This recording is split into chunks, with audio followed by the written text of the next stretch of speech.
It is indeed a beautiful morning, a beautiful Friday morning, the 19th day of July 2019. Assalamu alaikum wa rahmatullahi wa barakatuh. Welcome to the Sabah Show. My name is Faisal Qasim. And obvious, as always, as Muslims, in the name of Allah, we begin. Bismillah ar-Rahman ar-Rahim. And before we go on to the general discussion of the Sabah Show this morning, of course, it's a very chilly, beautiful morning right here at Horizon TV. I don't know how you woke up this morning. And before we go on to the next discussion, it's time to look at some of the stories making headlines in our dailies this morning. And joining me in the studio to help me break down some of these topics are the best amongst us in the set. Tazim, assalamu alaikum. Wa alaikum salam wa rahmatullah. How are you? I'm fine, thank you. Karibu sana. Thank you. We're so happy to have you. And of course, a face that you've seen all week long and you don't get tired of, none other than Edwin himself, the incoming legislator. Nitapata kazi mheshimiwa? Nitapata kazi. Karibu sana. Thank you so much. And starting off this morning, we're going to start with the Star newspaper, where the headline shouting that there is NYS boss taken to city hospital after a cup of tea. Of course, this is after suspected. The first time I saw this story, I was so shocked. Why would it make it into the headline? But again, we're going to know more about that in a few when we'll be looking at the story in depth. Next, we have on the Standard, Uhuru's warning on letter as the DCI starts probe. That is what's making the headline on the Standard. And moving on to the Daily Nation, the story making our headline today is Raila new center of power. That is the leader of opposition, the former Prime Minister Raila Amolo Odinga, who is the new center of power. Just what's making the headline today. And just going to touch on the headlines, what's making the headlines on different dailies, and then we're going to break them down. On Taifa Leo, of course, we have a shouting Fujo Serekalini. And then I have pictures of the senators on the after their demonstrations yesterday when they were presenting their petition at the Milimani courts yesterday. That is what's making the headline on Taifa Leo. And then I have the Business Daily, of course, 1.5 trillion bank loans pile pressure on the Treasury. And last but not least, we have puzzle of case judges love on passion. Maybe just to peek on briefly on what's making the headlines with my panelists here. Edwin, the Star, NYS boss taken to hospital. That is something definitely we're going to talk about.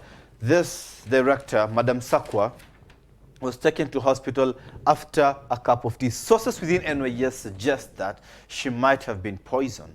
What's your take on that?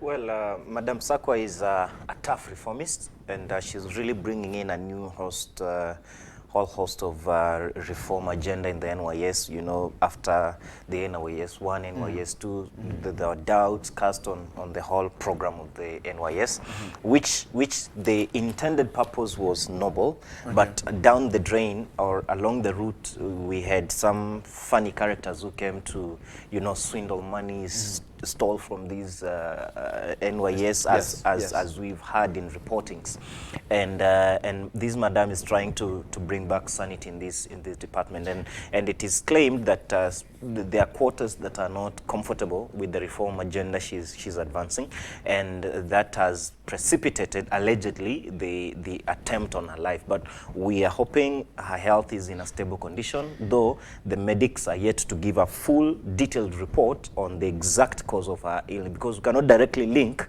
the cup of tea to the ailment or the health concern. So we will wait for the medical report. I mean, just begs the question, where was she when NYS 1 happened, NYS 2 happened? I mean, billions of money have been lost, Tazim. Where was she all along? And Edwin is trying to tell us that she's a reformist, so where was she all along? Was she that there were some cartels curtailing her moves, maybe? It could be, you never know. But these officials, they have a lot of strict secrets going on. So, from what I can say is that with whatever is going on, they have their own doings, and you wouldn't know what is happening. Interesting enough. So we're just praying for the best for Madam Matilda Sakwa. May Allah restore back her health. And another story that's quite interesting on the Star is on page 2. Tuskegee Naivas Butchery is closed over unsafe meat. Of course, this is after an expose on Sunday night on the red alert. The county government of Nairobi has closed 6 meat sections and major supermarkets within CBD and its environs. The butchery Tuskegee supermarkets along Kenyatta Avenue was shut down after samples indicated that the meat wasn't safe for human consumption. This, of course, follows the move by Governor of Machakos, Alfred Mutua, who has also given a directive that all Naivas supermarket butcheries to be shut down. To what extent do people go to make profits? Well, people, as per this story, people are willing to go an extra mile, including risking the health of other people to make money. Where did humanity go? Where did we lose it? In fact, it is not even now a question of where we lost it. It is a question of people struggling to make more money at the expense of not only the health, but also the lives of others. Somebody can even risk your life to make money. And listening to that expose, you know, people don't want to throw away rotten meat. They want to recycle it. You know, they put in more chemicals and they try to mitigate. Elongating their life. Yes, but now this is going to cause health concerns. But again, who are the most affected? This is, somebody would say, is a rich man's problem. The poor Kenyans are grappling with sugar with mercury. The poor man is grappling with the issue of the meat with too much sulfur. So this is also a shared problem. While the rich would not be concerned about the mercury in the sugar, the poor are not concerned about this because they don't buy meat from the supermarket. They buy from the local butchers. Local butcheries. Yes, sodium metabisulfate is the chemical actually concentrated in water and then added onto the meat. Tazim, being an international student, you've definitely interacted with quite a number of people from abroad, Yes. your schoolmate. And it's clear that in Kenya and in Africa generally, we're living, it's a man-eat-man society, a me, myself, and I kind of society. I'll do everything that is going to benefit me, and I don't care about my neighbor, my friend next door. Is it the same with your friends coming from abroad, or is it? Yes, it happens. With food especially, you'll find that people use chemical for chicken. There's this point in time where I saw a video that someone, like people, companies are injecting chicken for them to like look to bigger. enlarge them. Yeah, to enlarge them. Imagine, and in time in China, they used to use paper to make rice. Just the other day, I saw a video of, what's it called, Blue Band. A lady was trying to boil rice, and she was using Blue Band. So she put water, and as it was boiling, she put a spoon of Blue Band, but it wasn't melting. It wasn't melting at all. Yeah. And a boiled water. Blue Band, yeah, and it was actually from here, Kenya. Oh my God, that is serious. That is serious. I know. That is serious, man. You It's know, a dangerous this world now. is one of the risks that the technology is bringing about. Really, how so? Because look at everything right now. Everything is quick. You know, people want to use the oven. People want to use Microwave generation. Microwave, and you know those things. They have their own side effects. That thing can cause cancer. You understand? So with advancing technology comes risks. The trick lies in us being able to figure out what is it that we need to do to mitigate the risks. Because now look at cancer right now. HIV/AIDS is no longer a problem. Cancer is the concern. That thing, it catches you and that thing will take you down. You know, it's unforgiving. It's a you have death money, sentence. you don't have money. That thing cares not. It takes you down. Wow, interesting revelation there. We're going to need to do more research about that microwave and oven linked to cancer by Mr. Edwin here. Thank you so much for your insight. Moving on again on the 4th page of the Star, we have court to determine Senate versus National Assembly duel. Of course, we saw the senators marching to the corridors of justice, presenting a petition that the National Assembly has passed 24 bills without their input. Still, reminds me of when this constitution, the new constitution, was promulgated way back in 2010. There was this duel between the National Assembly and the Senate over who is superior. Edwin, should we really be focusing on who is superior and who is not, or should we be focusing on the bills, or should we be focusing on delivering the services to the Mwananchi? We will focus on the latter, because look at this. The war between National Assembly and Senate is not on details. It is not on facts. It is not on how to ensure Wanjiku gets service delivery. It's a supremacy battle. Yes, it is a contest of ego. There is one house that sees itself as the upper house. There is the other one that sees the other as being subordinate. And that's why those 24 bills have sailed through to presidential assent without exhausting the legal requirement. Because the law originates from National Assembly, goes to Senate, and then jointly the Speaker of the National Assembly and Senate submit it to President for assent. Look at this. Devolution, the law touching on devolution constitutionally are supposed to originate from Senate. Look, right now the National Assembly... Those are the laws touching Yes, on devolution. devolution. So the Senate in the constitution are supposed to be the watchdog of the county government. Senate, you look at chapter 11 of the Kenyan Constitution, Yes. on devolution. Yes. You look at Article 203, Yes. on public finance. You know, the objects of public finance. The Senate is supposed to be like the final say. Is supposed to have the final say on matters touching on county, because that's why the Senate is in place. Particularly matters touching on county. On counties. But again, look at this. Senate and National Assembly, there is a very fine line of division of roles. In my opinion, if I was asked to choose one house to go, I would recommend Senate to be taken home. Because National Assembly still can function as Senate. So we are having duplicity of roles. Again, We're really having duplicity of roles, because Yes. the Senate, according to the chapter 11 of the Constitution, as clearly said on devolution, the Senate is supposed to be the watchdog of the county government. Yet, on the other hand, the National Assembly is the watchdog of the executive. what even does Senate do? Senate doesn't even have powers. Look at how the National Assembly is frustrating Senate. What we need to do as a country is to take a critical re-evaluation of the organs and institutions we are having as a country. We must align ourselves to what is good for the nation. Look, if we did away with Senate, we would be saving some billions that could be plowed into agriculture to boost the economy. If we did away with Senate, we would be saving the salaries that these guys get. And the allowances. Yes, and the allowances to inject into the health sector. Yes, one of the stories, of course, making one of the stories we're going to be discussing today, this morning, actually, is about the Punguza Mzigo referendum bill. Tazim, just your final take on the Senate versus National Assembly. Just one word from you. What do you think about that? Should we really be focusing on who is superior over the other, or focusing on delivering services to the Kenyans?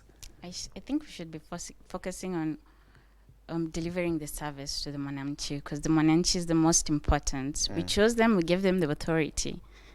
Nice.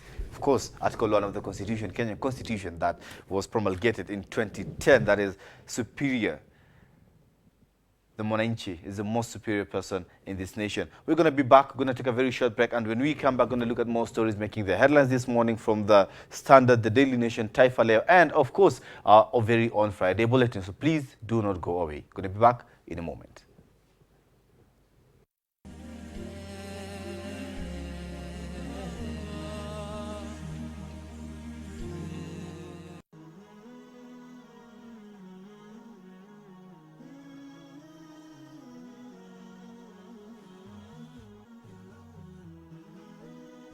Horizon TV, the beacon for the nation. How much makeup should a woman put when she's going out? Now, the answer to this is naturally a woman is created a very attractive person. And if she avoids, exposing her beauty, the better. Again, I go back, that's the whole purpose of hijab. So it should be very much on the minimal if she has to. And when I say the minimal, it means the natural, the lotion and what have you, and not lipstick, not the mascara, not the too much things that women tend to do. So when a woman is going out, then she should put it on the minimal, only do what is natural and avoid makeup as much as possible, because again, if she puts too much makeup, that will flout her hijab rules. So she should put it on the minimal, and if she wants to put makeup, she can put it inside her home, maybe before her husband and before her mahrams. Wallahu a'lam.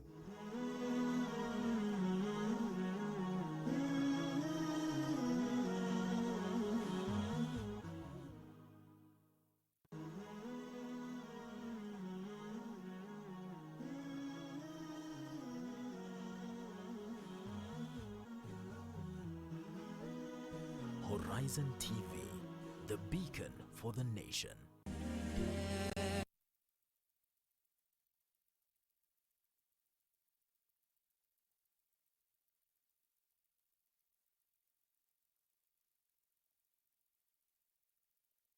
Assalamu alaikum, welcome back. Still, with our newspapers, Uhuru's warning on letter as the DCI starts probe. Of course, stern warning. Zioka Waita, the National Assembly and the Senate of an alleged letter to the Attorney General's office, story making the headline on the Standard this morning. And of course, more on that touch on page 6 of this newspaper. Sorry, to the Attorney General on revenue allocation. Edwin, you've read about this. I'm sure you've read about this story. And the president is so stiff on this and thrown a stern warning. And Zioka Waita, who's the chief of staff at the State House, confirms and reaffirms that this is a forged letter. What's your take on that? You know, this revenue allocation has taken a completely political angle than a legal one. Okay. Because we have laws and rules that should be guiding this revenue allocation.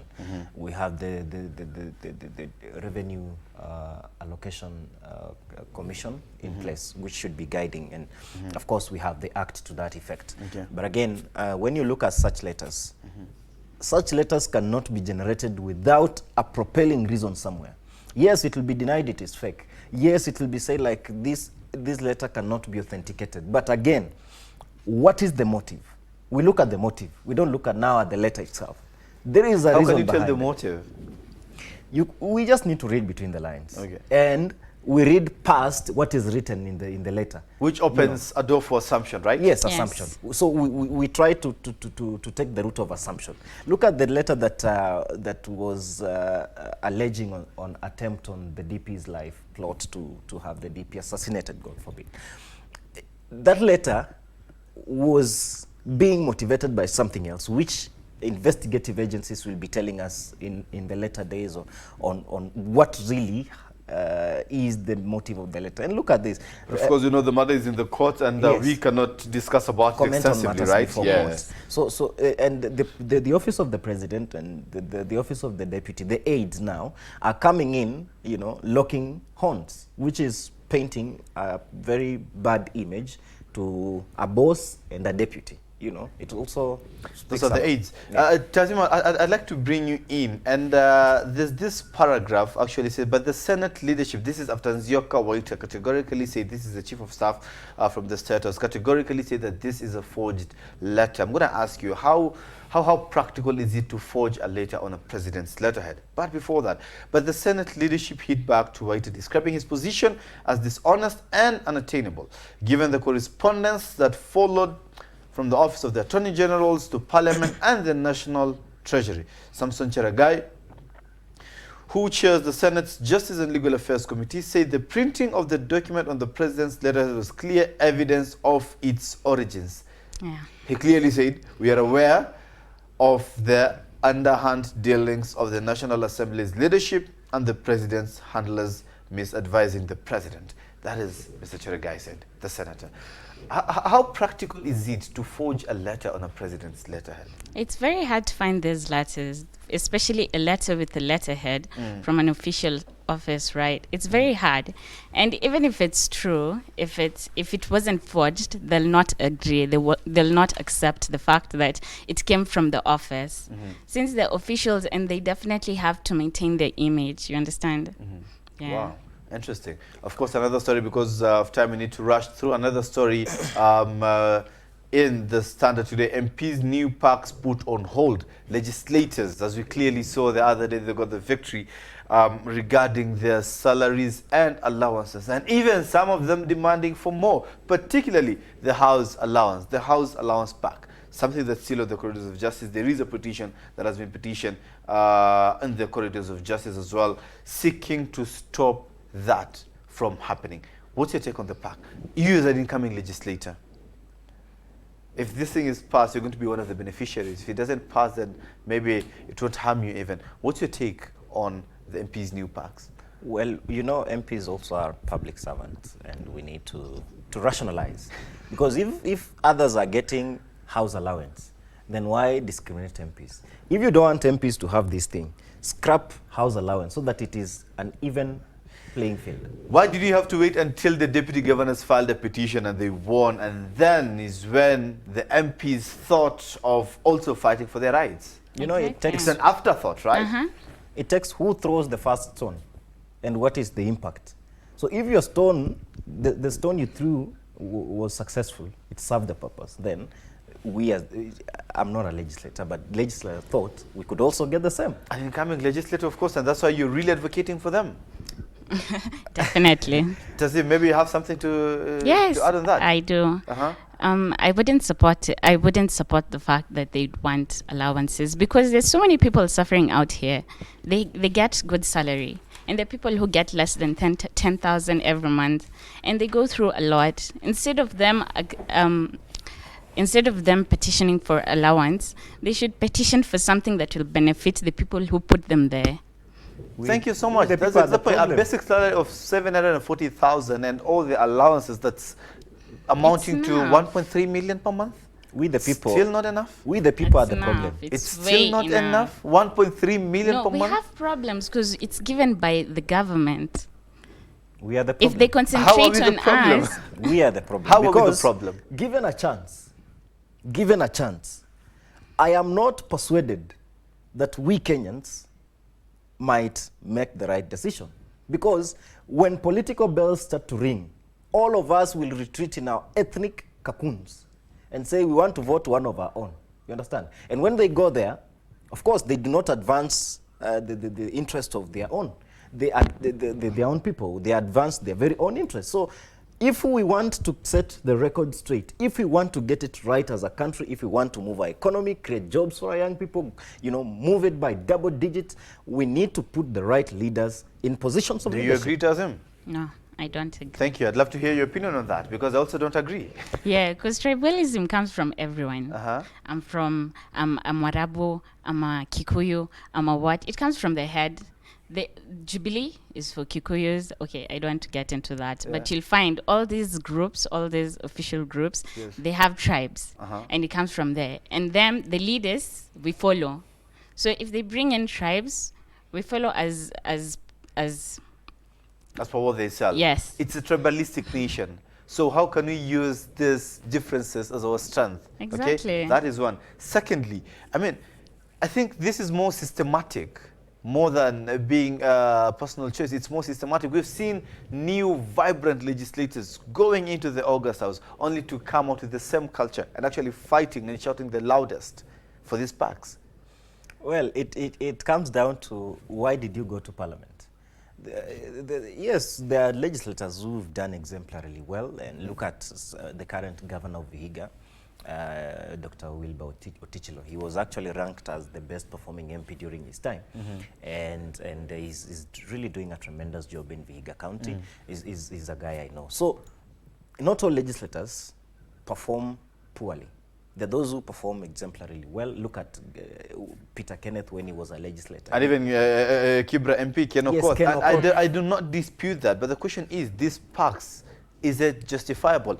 The argument you're bringing in, and even the chair of the Parliamentary Service Commission, that is the Speaker, Honorable Muturi, wrote to the SRC saying that parliamentarians and legislators are public servants like any other. But again, don't you think there is a distinction that these are public servants directly elected by the people and serving the people? Look at this. Look at this. Look at this analogy. Why do union officials go to negotiate for pay rise? Why is it a problem when MPs are negotiating for a pay rise? You see, not all jobs are the same. Not everyone is paid the same salary. You negotiate a pay rise according to the job structure. If you are a CEO, you will get a pay rise likely higher than even the basic salary of somebody, you know. So it depends with, like, if the president was to get a pay rise, how much would it be? You understand? So we must also respect the fact He's already at 11 million, the president. Yes, we must respect the fact that there is job grouping. And if somebody in job group W, you know, is negotiating for a pay rise, of course it will be, look at the salary of MPs. It increases by 44,000 every year.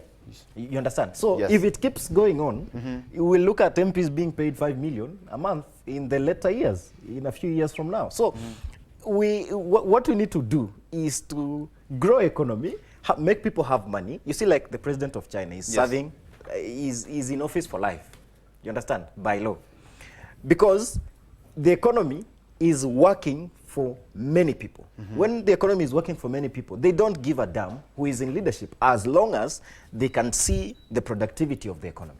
Thank you so much, and I'm going to hold you on that thought. And of course, the back of the standard, say, Mahrez and Mane duel in a rematch for the title glory. Remember, the first leg ended in a 1-0 in favor of Algeria, and then France collide as Cisse and Belmadi target crown. The Keshan will pit local coaches against each other in a Cup of Nations final for the first game in 21 years since Egypt. That is for the finals, AFCON finals that is scheduled for tonight. Don't you go away. We're going to be back with the story hitting the Daily Nation, the Raila story. Raila, new center of power, the man. I know my sound engineer, Professor Muhammad Dutto, is already smiling, but this is going to be after this short break.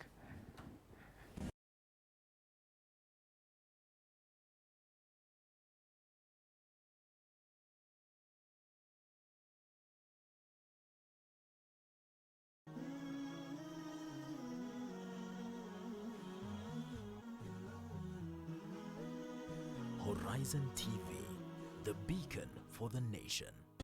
Waswahili wanasema chilea chilea utapata mwana si wako. Kwa majina ni Muhammad Ukura na hii ni Sabah Show. On Horizon TV. Shiriki nami Rahma Swale, mwengine Kopi, ndani ya The Sabah Show. On Horizon TV. Na kwetu wanatambua kama Mariam Wacharo. You're watching The Sabah Show. On Horizon TV.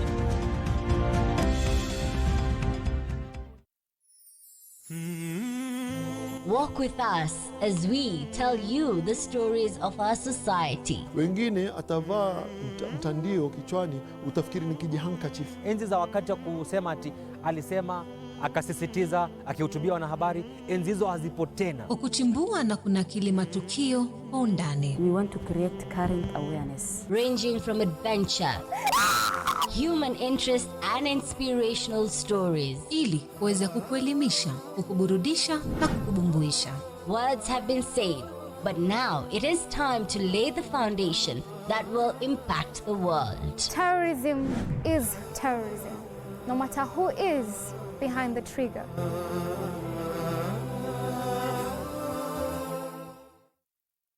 Quote of the day. Imam Malik bin Anas said, I am but a man. I make mistakes sometimes, and I am correct sometimes. So examine my opinions and accept anything that agrees with the book and sunnah, and leave anything that does not agree with the book and sunnah.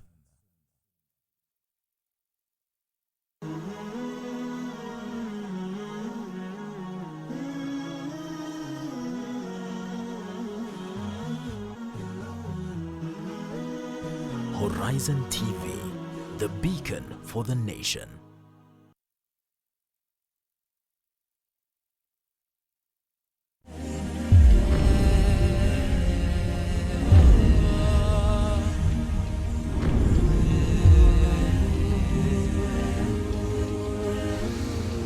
Thank you so much, Saida Aboud, for your countdown. Nashkuru sana, together with the Suleiman of Tumbo right there at the gallery. And on the Daily Nation, Raila new center of power. That is Raila, Right Honorable Raila Amolo Odinga is the new center of power. Said there was never any doubt that the peace pact between the President Uhuru Kenyatta and Mr. Odinga would calm the political rhetoric in the country. But it seems to have done more, as interviews with various government officials and the former PM's aides paint a picture of a man whose fortunes have greatly changed, as well as an opposition leader who is doing little, if any, opposition, so to speak.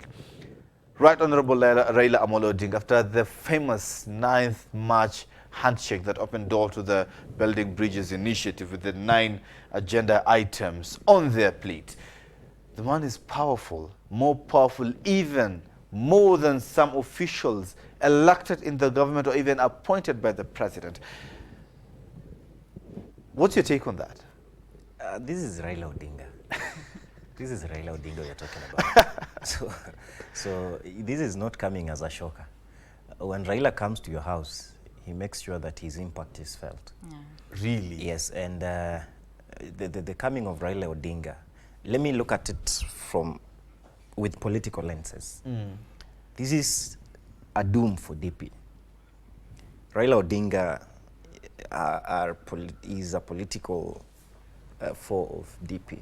And you look at his dalliance with the president. Of course, it has really calmed political tension in this country because we were looking at a possible secession in this country.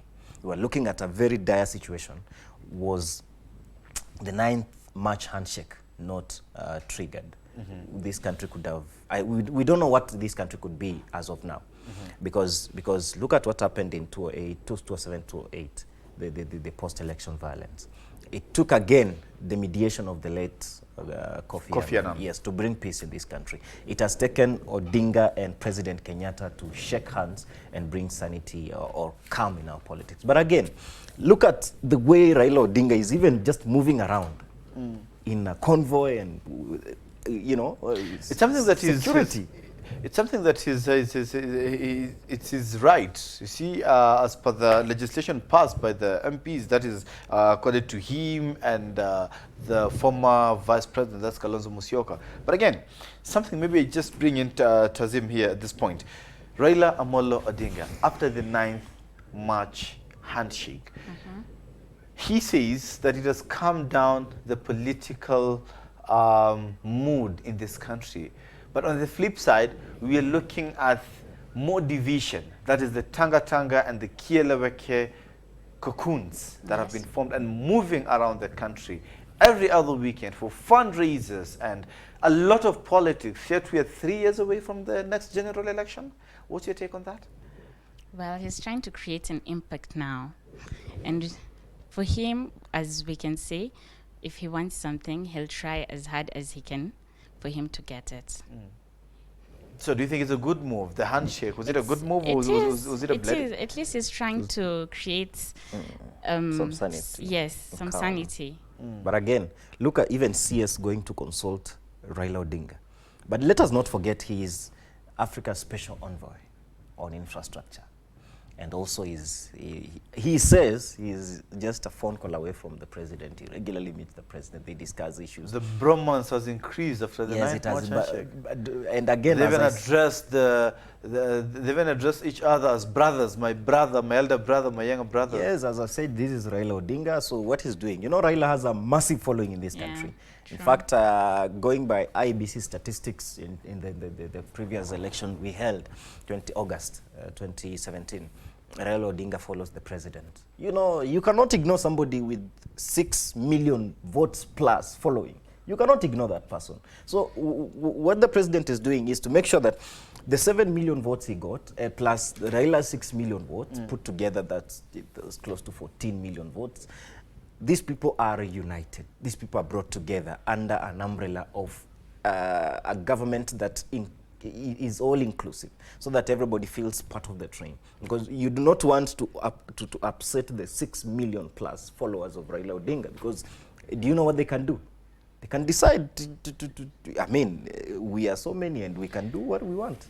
But again, the Sabah move, you remember that they could not secure 1 million signatures to change the constitution, something they're going to talk some other time. On page 3 of the Daily Nation, we have learned but jobless. PhD students make ends meet in a taxi business. Tells the rate of unemployment in this nation. Is university the way to success? Tazim. Most students, I as a student, from what I hear and what I see, most students are not really motivated to concentrate more in education, since they're demotivated. They study for 8 years, for 10, 12, up to 20 years, but there are no jobs. There are no jobs in Kenya. You have to go out there looking for jobs. You have to go through a long process. It's a lot of work. So can you say university the way to success, Edwin? Well, it is still the way. You cannot water down the influence of education to a brighter future. Now what I said university. You see, yes. Education is quite wide. And university is part of education. Yes, definitely. So, in fact, for you to graduate with a degree, yes, you have to visit a university. You get. So, look at this. Right now, the mind that universities, let me address university students. The mind they should be having right now is not to finish and secure a job. The jobs available are very limited. The World Bank records that about 800 plus graduates are plunged into the job market every year, against a backdrop of about 106,000 jobs being created. So look at the deficit. We're looking at 500 plus graduates going jobless. What do they need to do? Number one, education the key to success. There is no doubt. Even President Barack Obama said it. The education was the gateway for him and Michelle. That's why he was elected US president. Look at this. They need to be thinking about how to venture into entrepreneurship. And the government needs to do what it must do. Create an enabling environment. Ensure the business environment is friendly enough to absorb fresh graduates who are wishing and willing to start businesses, so that they can, even if you have 100,000 at hand while graduating, you are guaranteed of a business startup, and taxman will not come for you the next day. Perfectly fine. Just to add another question, to the high school student maybe that you can advise, or the high school student who are yet to graduate and go to the universities, would you advise them to go into university or technical colleges? Tazim. University. Why university and not technical colleges? Because university gives you more knowledge, and you get more experience. You go through a lot, especially in life, in terms of skills, and basically that's it. A tweet by Devin D. A tweet by Devin D says, who is an economist who was in the team of Raila Odinga during the general election. He says that it is quite sad that people graduating from the university still want to go to look for jobs. University is meant to open up your mind, your thinking, while technical colleges place you rightly for the jobs. This is, of course, in agreement with Professor Magoha's statement, the CS for education, that he was looking for a plumber and he had to travel a couple of kilometers to look for to get a good plumber to repair whatever plumbing issues he had. So he's urging people to enroll into technical colleges. Moving on the Taifa Leo. Moving on to the Taifa Leo, we have the story on page 2, madiwani kuamua kuhusu referenda ya Okot. Now the buck stops on the MCAs, members of the county assembly, on the Okot. They're the one to vote it, not even the MPs. Punguza mzigo. That's the initiative. Do you think Kenya is ripe for the referendum now? The timing is in doubt.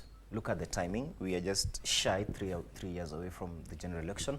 The country does not have an elaborate plebiscite legislation. We do not have a legislation to guide referendum in this country. And this is a completely political issue. It comes down, in this country, it is very rare to let matters sail on their own and fate determine. It is about who is pushing what, who is influencing what. This issue of punguza mizigo, this thing, in my opinion, honest opinion, this thing will not see the light of day. Because who are the people influencing county governments? Besides punguza mizigo, do you think it's time Kenya is ready for a referendum? I do not think we are ripe for a referendum in any way because we have enough laws and what we have could be working. And what we need to do is to make sure that there is honesty and integrity in public service. Barely a decade since we promulgated this new constitution, that was in August 2010. We are now in 2019, barely, not even a decade. Do you think we are ready for a referendum? No, I don't. So I agree with him, yeah. You agree with him? Yeah. Thank you so much. Another story, just maybe briefly touch on county ya kumbwa na matatizo ya wanafunzi wa Kongwe. These are counties that are looking at very old graduates and they're really supporting the competence-based curriculum. What do you guys think about that? Kilifi County, to be precise. You know, this curriculum, first of all, is long overdue. And what we need to do is just to harness effort and support the structure, you know, the government to develop proper infrastructure that will incept and incubate these competence-based. Because look at this. May I hold you on that thought? May I hold you on that thought? I'm getting communication from Oftumbo that we need to go for a break. A very short one. We can finish. Okay. Mr. Sleman of Tumbo, can I just finish the thought process just quite fast? Yes, so we need proper infrastructure so that learners get the knowledge, and we need to build schools and empower the children so that they get these competence-based curriculum to the best way it can. Lovely. Tazim? I agree with him. Really? You all agreeing with him? Yeah. Moving on very fast to the Friday bulletin story making the headlines is Stop Discrimination of Non-Muslim Students in School, Duale tells Magoha. And then another story that you really need to read about and get more facts on is the opinions page that is on page 6 of the Friday bulletin. Say, is Nicki Minaj Mega Music Festival really that shocking? Another story moving on page 7 is Wajir County facing drought, governor call for support. That is the governor for Wajir County calls for support on the looming drought in the county. That has been the newspaper review. Remember not to go anywhere because we are going to be back with the roundtable discussion, a topic that I've been waiting for all week long. Please don't you touch that dial. You want to know about that topic? Please, usiende mbali. Baki hapo hapo. We're going to be back in a moment. Remember, it's a Furahi day. Call your brothers, call your sisters, and wish them a good day, inshallah, as you're waiting to watch this next segment of the show. We're going to be back after this break.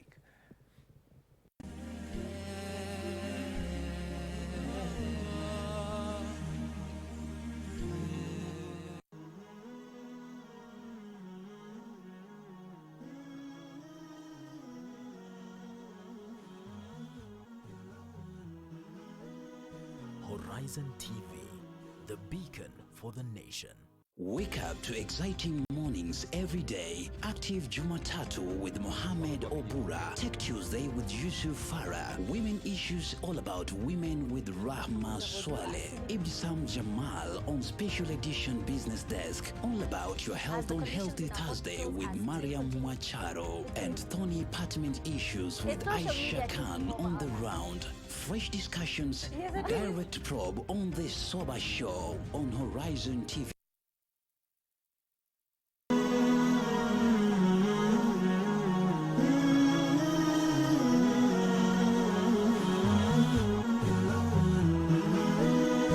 Horizon TV, the beacon for the nation.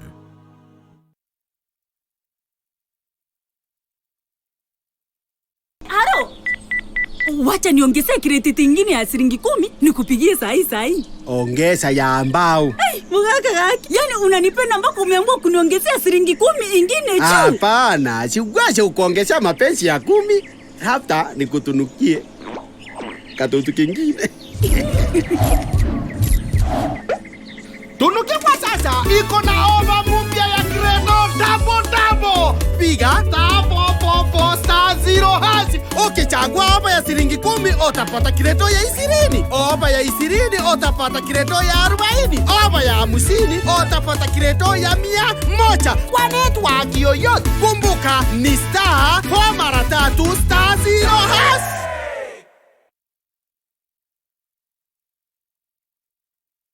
Do you want to enjoy the convenience of a credit card that fully adheres to Islamic principles of financing? Then Gulf African Bank's Awal credit card, the first Islamic credit card in East Africa, is the solution you're looking for. It is a card that will ultimately complement your lifestyle. The Gulf African Bank Awal Islamic credit card offers a viable option for all people ascribing to the Islamic mode of banking, Muslims and non-Muslims alike, to access interest-free credit. The Gulf African Bank Awal cardholders are only charged a service fee for the benefits and privileges provided by Gulf African Bank instead of being charged interest. It also comes with great perks and privileges, including worldwide airport lounge access. You will be able to know the cost up front, which will empower your decision making. You will get a partial refund on early repayment. The card has been enabled for non-permissible transaction filtering, meaning it can only be used for transactions considered Sharia compliant. Shop the right way, dine the right way, travel the right way. Call 071-107-5000, SMS AWAL to 21981, or visit your nearest branch to order yours today. Gulf African Bank,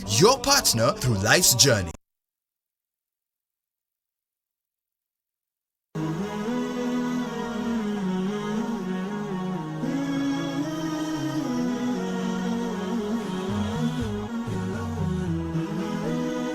Horizon TV, the beacon for the nation.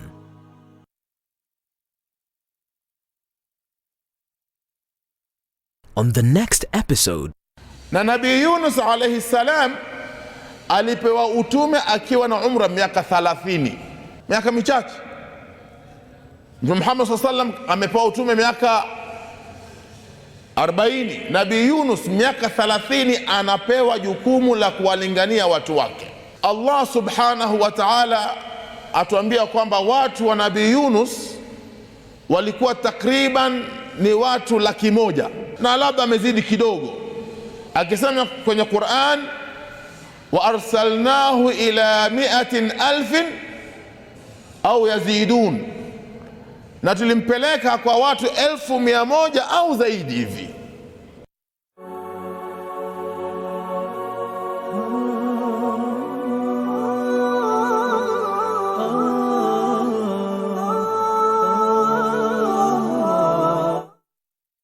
on the next episode. Je, naweza pata ufadhili ya mtu ambaye kwamba sio Muislamu kunifadhili kwenda haji?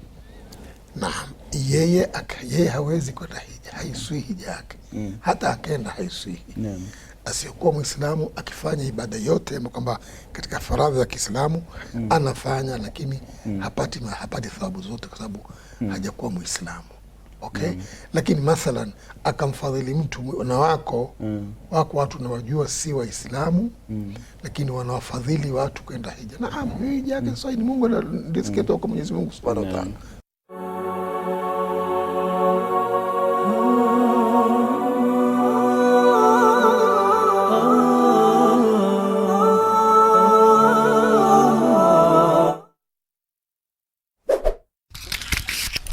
Question number 1. I am 25 years old woman and recently married.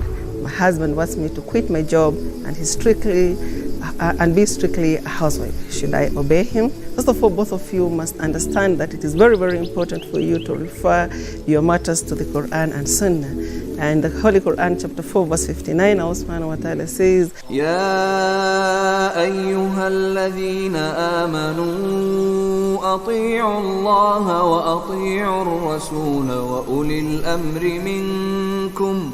فإن تنازعتم في شيء فردوه إلى الله والرسول إن كنتم تؤمنون بالله واليوم الآخر ذلك خير وأحسن تأويلا. O you who have believed, obey Allah and obey the Messenger and those in authority among you.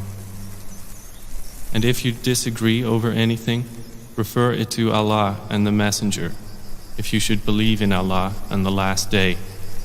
That is the best way and best in result. You always refer your matters to the Quran and the Sunnah of the Prophet sallallahu alaihi wasallam. Now, ideally, according to the hadith of the Rasulullah sallallahu alaihi wasallam, there's an authentic hadith that says that a woman, of course, her place is the home, the house. She should stay at home. But there's so many considerations that needs to be put in, especially in today's world. One, a woman, Muslim woman, needs to go to school. that will mean she needs to get out. A Muslim woman could be a professional, maybe she's a doctor, she's a nurse, or she's a teacher, and therefore she's serving the community. So it is very, very important for her to go out. So it is a matter that you need to discuss, you and your husband, and agree on. And not only that, maybe when you're coming to the marriage, you had other responsibilities back at home. Maybe you're taking care of your siblings' school fees, maybe you're paying your parents' medical bills, and there are other things. So one, it's important you sit, and it's very important for your husband to understand your role in the community or in the society, and then you agree. If he is going to shoulder your responsibilities, he's going to take, for example, you had responsibility before getting into the marriage, and he agrees that he's going to shoulder all the responsibilities, then you could consider staying at home. But if you are already a professional, maybe you're a doctor, as I said, or maybe you're a teacher, maybe you're a nurse, then he has to understand that your role in the society is bigger. Now, once you've been given that permission, assuming that you're going to be given that permission, then it is also important for you to respect your hijab and take care of your family. Most men refuse their women to work because once she has that job, then she's more married to the job than she is married to her husband. So it is something that needs to be discussed and balanced. Allahu A'lam.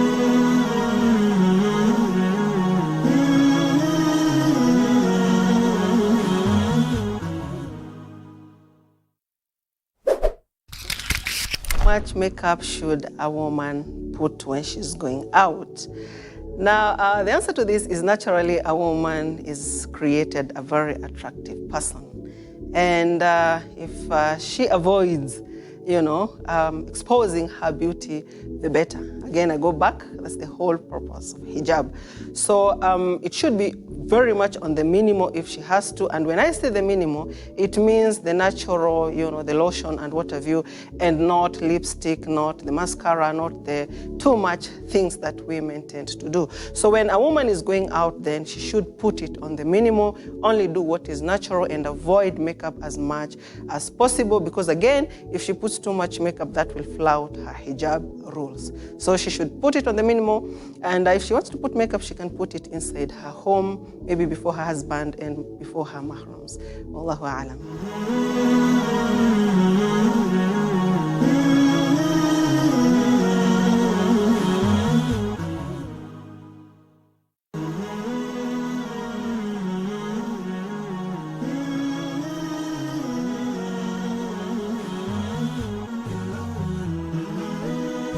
Horizon TV, the beacon for the nation.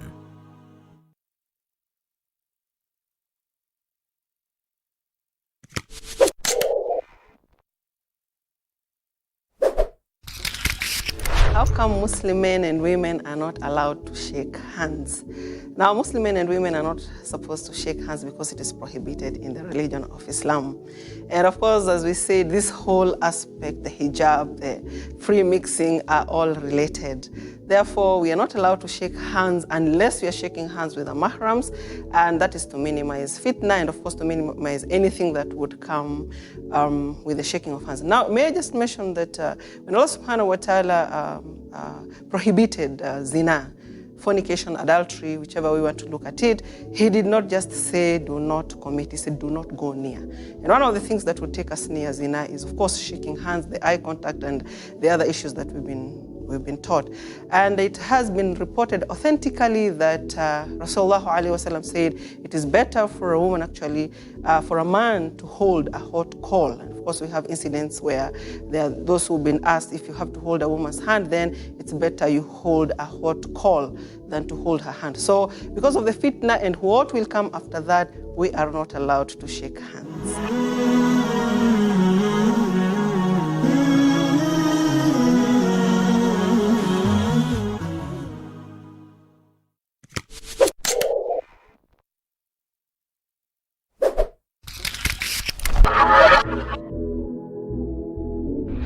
Am I allowed as a woman to ask for divorce in a marriage that I feel it's not working? yes, you're allowed to ask for divorce, so long as that divorce you're asking is in accordance with the teachings of Islam. I always caution ladies, women, married women, not just to jump for divorce and ask for divorce maybe because the man used to have money, he could provide, now he's not able to provide, or because of any materialistic issues. So yes, that is a right you have as long as it is according to the teachings of the Quran and the Sunnah of the Prophet sallallahu alaihi wasallam.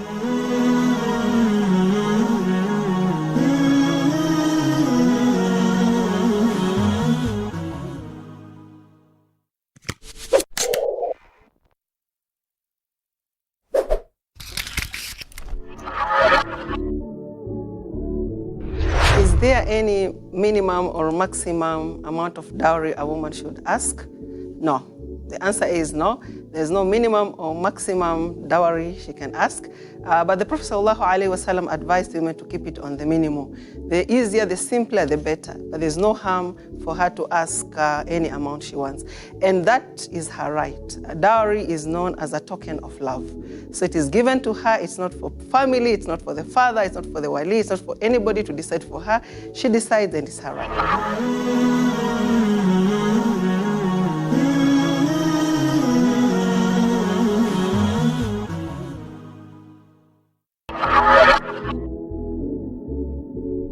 Why do Muslim men and women sit separately in social gatherings?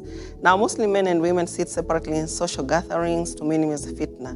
And the religion of Islam does not allow free mixing in social gatherings. And to minimize fitna and, of course, to respect the woman's hijab, it is important that they sit separately.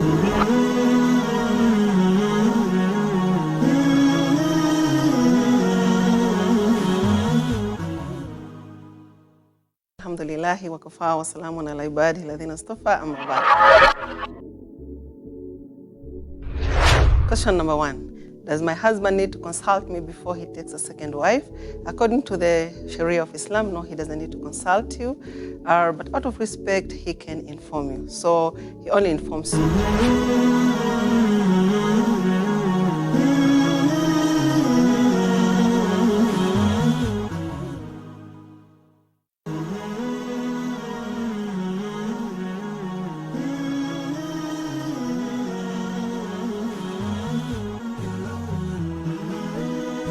Horizon TV, the beacon for the nation.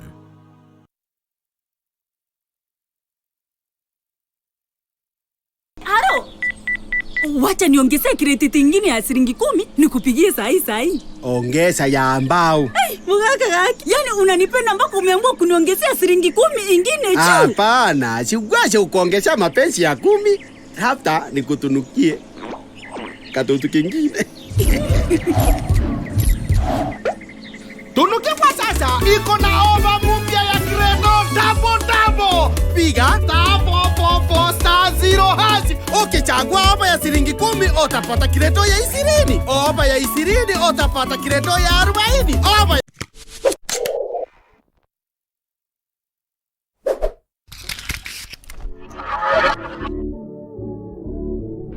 Is there any minimum or maximum amount of dowry a woman should ask? No. The answer is no. There's no minimum or maximum dowry she can ask. But the Prophet ﷺ advised women to keep it on the minimum.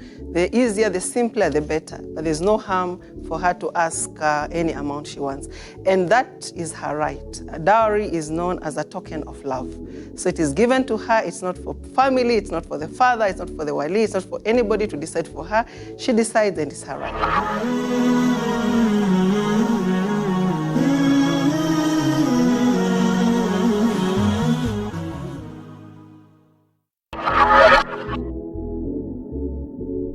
Why do Muslim men and women sit separately in social gatherings? Now, Muslim men and women sit separately in social gatherings to minimize fitna. And the religion of Islam does not allow free mixing in social gatherings. And to minimize fitna and, of course, to respect the woman's hijab, it is important that they sit separately.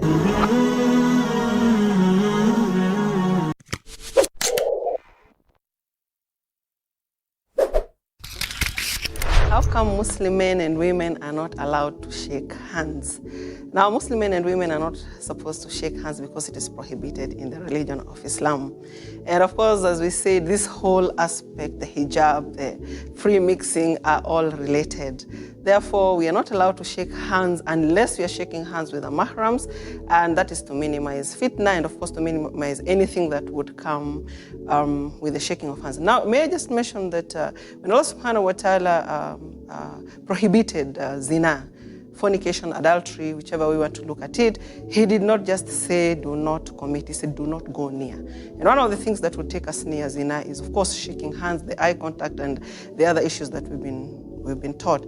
And it has been reported authentically that Rasulullah ﷺ said it is better for a woman actually, for a man to hold a hot coal. And of course we have incidents where there are those who've been asked if you have to hold a woman's hand, then it's better you hold a hot coal than to hold her hand. So because of the fitna and what will come after that, we are not allowed to shake hands.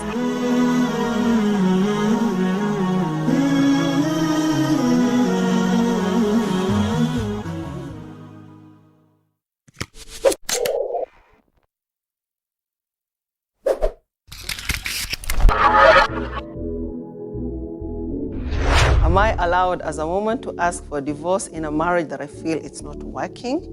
Yes, you're allowed to ask for divorce so long as that divorce you're asking is in accordance with the teachings of Islam. I always caution ladies, women, married women, not just to jump for divorce and ask for divorce maybe because the man used to have money, he could provide, now he's not able to provide, or because of any materialistic issues. So yes, that is a right you have as long as it is according to the teachings of the Quran and the Sunnah of the Prophet sallallahu alaihi wasallam.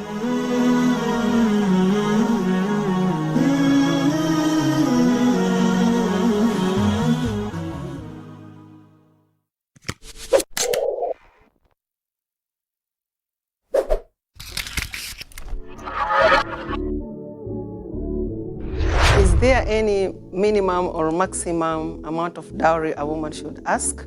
No. The answer is no. There's no minimum or maximum dowry she can ask. But the Prophet ﷺ advised women to keep it on the minimum.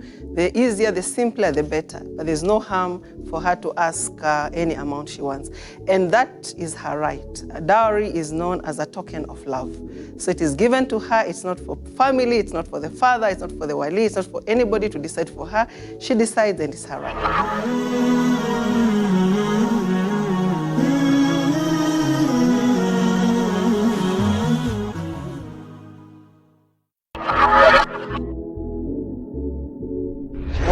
Muslim men and women sit separately in social gatherings. Now, Muslim men and women sit separately in social gatherings to minimize fitna. And the religion of Islam does not allow free mixing, in social gatherings. And to minimize fitna and, of course, to respect the woman's hijab, it is important that they sit separately.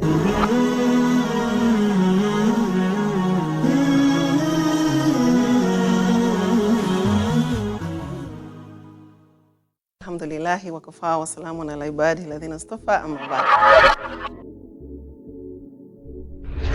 Question number 1. Does my husband need to consult me before he takes a second wife? According to the Sharia of Islam, no, he doesn't need to consult you.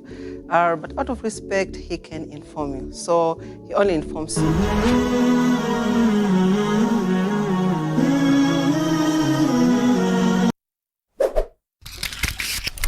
Question number 1.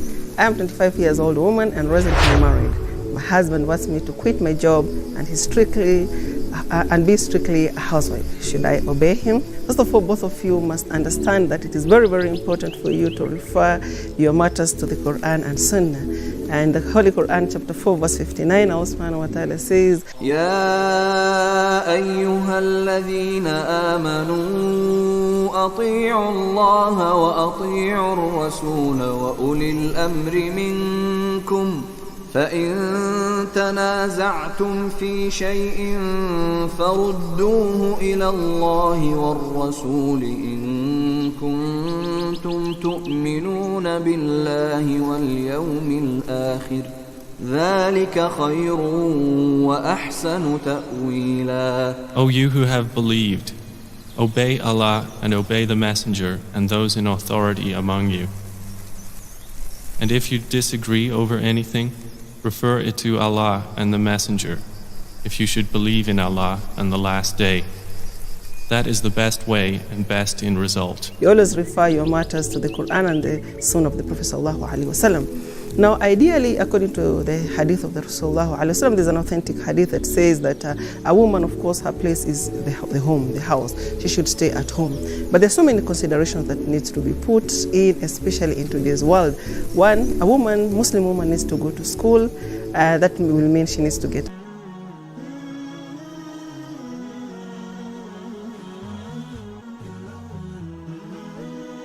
Horizon TV, the beacon for the nation.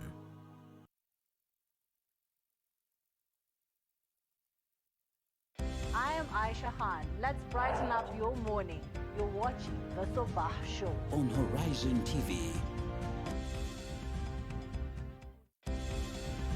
Shiriki nami Rahma Swale, mwingine kopi ndani ya the Sabah Show on Horizon TV. Waswahili wanasema chilea chilea utapata mwana si wako. Kwa majina ni Muhammad Obura na hii ni Sabah Show on Horizon TV. Wake up to exciting mornings every day. Active Jumatatu with Mohammed Obura. Tech Tuesday with Yusuf Farah. Women issues all about women with Rahma Swale. Ibtisam Jamal on Special Edition Business Desk. All about your health on Healthy Thursday with Mariam Mwacharo. And Tony Apartment Issues with Aisha Khan on the round. Fresh discussions, direct probe on this Sabah Show on Horizon TV.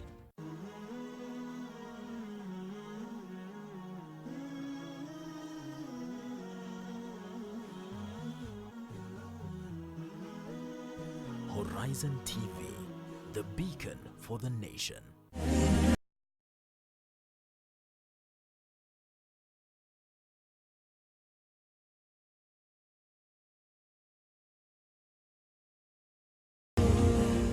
Welcome back. Assalamu alaikum. Remember we told you not to touch that dial, and thank you so much for not touching that dial. I hope you threw that remote away, hoping that it did not enter into a bucket full of water so that you can still be able to operate your television station. Welcome back. This is the Roundtable, and I'm Faisal Qasim, stepping in for your favorite presenter, Aisha Khan, of course. And this morning, we're talking about a topic that all of you have been waiting for and requested for. We are talking about the premarital challenges. What are some of those things that pose as hindrances to the youth committing to a long-term relationship like marriage? Of course, it's a wide range of issues, but again, we are going to touch on some of them. And joining me this morning to talk about that is a face, of course, we were with him in the morning, you're seeing him again, and you'll never get tired of him, a former president of Moi University. Edwin, vipi brother? Assalamu. Karibu bro. Juma Karim. Juma Karim, bro. Karibu sana, karibu sana. And of course we have next to him is Miss Kaur, an amazing lady, presenter at one of the national radio stations. Karibu. Thank you. Thank you for having me this Oh my God, I couldn't have anyone better than you this morning. Karibu sana. And last but not least, a former student leader, who I doubt is Africanism, by the way, because as Africans, you know, African leaders with powers. Imagine she retired from power. Madam Feruza. Yes, thanks for having me. You're welcome. Of course, ladies and gentlemen, thank you so much for being here. Marriage, a sacred union, a long-term committed relationship, a very sacred, very beautiful, that was celebrated before. It was celebrated before. But nowadays, it's people have different opinions about it. Of course, it comes with a lot of hindrances, a lot of challenges before you get into that commitment. One of them being the wide availability of intercourse. Madam Kaur. Yeah. Firing up. You know, I think blaming just the wide variety of availability of an intercourse, I don't think that's a prime reason, but it could be, for example, we're very cultured people, okay? In Sikhism, it's discouraged to have premarital relations before you actually get married. But I think things are changing. The youth is progressing and they're going with it. What is not changing is the views of our parents, who, if you know, in all our traditional cultures, they're very involved into a marriage. As per the Sikh religion, it's not allowed. It is not allowed. What are the punishment for that? They do not really have a punishment. It doesn't say that you will go to hell or something like that, but it'll just question you as a woman, that are you pure enough? It questions your purity. But it's considered immoral. But it is considered immoral. Actually, it is condemned. Yeah, it is condemned. Premarital relationships are condemned, and also post-marital with someone who is not your partner. Cheating, or not even cheating per se in the physical act, but also when you are simply looking and admiring, could be counted as not good, as cheating. But they say the youth, times are changing. Times are changing. But I think, what happens is when you're getting married, your parents have all this say. They have a say. So if, let's say, I'm to get married and somebody thinks that I did go through something like that before I got married, and his parents know, it's going to be an issue. So maybe the boy will be okay with it. The man is going to be said, it's okay, we're progressing. Blah, blah, blah. I'm not judging you. But the parents, once the parents know and the rest of the community, you become a target. Wow. Yeah. Really? So it's not really the best thing at the moment. Thank you. Just Feruza, to loop you in, being a former student leader, this is something that she said times are changing. The youth becoming more dynamic, are becoming more receptive to this idea of having premarital relationships, and some even going as far as going to the intercourse. Being a student leader, former student leader, in a university, did you interact with such before? Yes, I have. And as per the premarital relationships, I think it is marriage cannot be reached faster for the youth today because of the emergence of friends with benefit thing. Really? Yeah. Actually, people don't like having commitments nowadays. Men don't like spending the money, time, and a lot of things on women because they're tired of reaching the place and then all of a sudden she's married by someone else. So practically men who can't provide and are not stable enough to actually get into marriages indulge in friends with benefit, whereby you don't even have to know the person. You just do whatever you want to do. A friend of mine told me a man has needs. It's as if we don't have needs to. Anyway, that is what is happening. That is what is happening. So that's the reason why people are actually not getting married nowadays, because girls have made it easier for them, and that's so that's what I'm saying. It's readily available. Edwin. Yeah. Yes, cracking your head, and we had this discussion before, and I'd love to hear you stand on this. Well, we are looking at a situation where there is more of liberalism. People are more centered on what is good for me. And I love the point she advanced of friends with benefit. Right now, really, times look a bit hard, and there are so many ways that many young people are trying to invent to survive. And if, for instance, let's say a lady or a guy is struggling with one or two things here and there, and of course they get a friend with a benefit, and you have to part with something. I mean, and that something entails that act, somebody comes to a point where they are likely to be cornered, and so it's more like, what choice do I have in this? You have a choice of walking out. Again, I mean, you have a choice of just restraining. What do you mean? Against a backdrop of hard reality, because you're not giving it out for free. This person is giving you something in return. Is facilitating an easy survival. Feel free to interject. You know what I was thinking about? Yeah, the fact that you said that you don't have an option to pull out. Like you said, I actually agree with you. You do, but also it depends on the context. If you're talking about friends with benefits, it's something very mutual. And I see it happening in the youth, and it's a pop culture trend. That's what I want to say about that. But if you're talking, it depends on the context. If you're talking about somebody who's just trying to make a living, then that's a whole different scenario. Don't mix up the both. both the things. Someone who's trying to make a living out of doing what they have to do, if you know what I mean, whatever happens on Konangi Street. But if you're comparing that to friends with benefits, then I don't think you can, because friends with benefits is two people who are consenting. Yes. Consenting adults at the end of the day.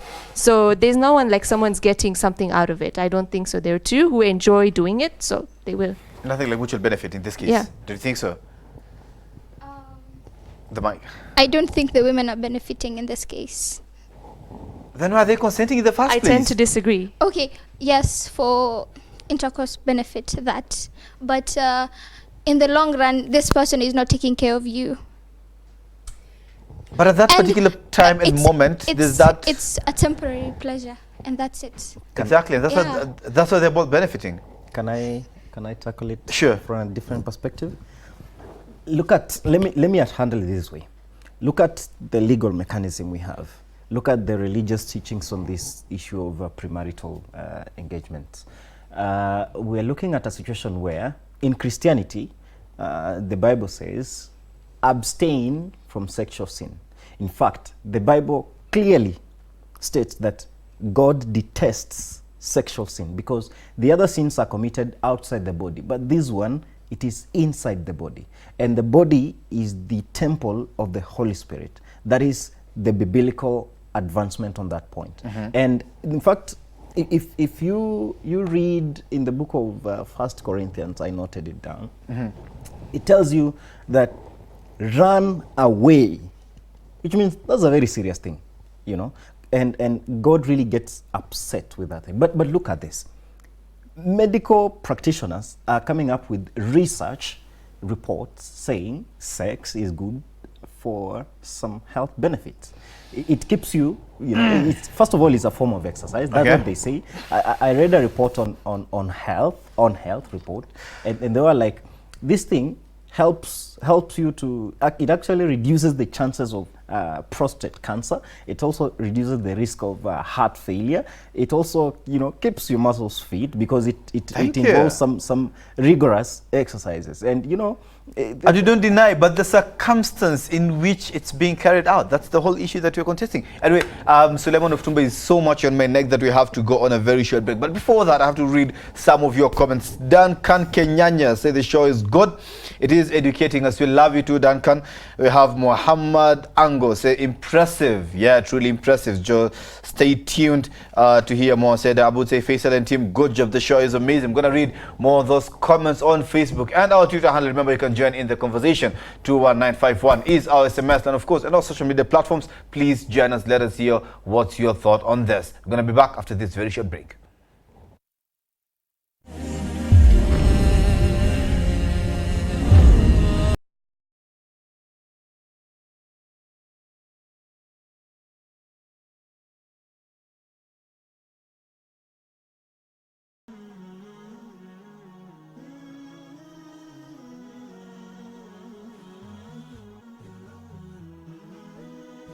Horizon TV, the beacon for the nation. How much makeup should a woman put when she's going out? Now, the answer to this is naturally a woman is created a very attractive person. And if she avoids, you know, exposing her beauty, the better. Again, I go back, that's the whole purpose of hijab. So it should be very much on the minimal if she has to. And when I say the minimal, it means the natural, you know, the lotion and what have you, and not lipstick, not the mascara, not the too much things that women tend to do. So when a woman is going out, then she should put it on the minimal, only do what is natural and avoid makeup as much as possible. Because again, if she puts too much makeup, that will flout her hijab rules. So she should put it on the minimal. And if she wants to put makeup, she can put it inside her home, maybe before her husband and before her mahrams. Wallahu a'lam.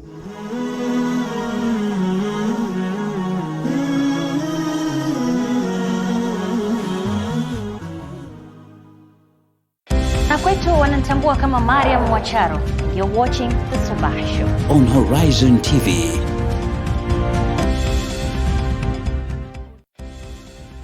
Shiriki nami Rahma Swale, mwingine kopi, ndani ya The Sabah Show on Horizon TV.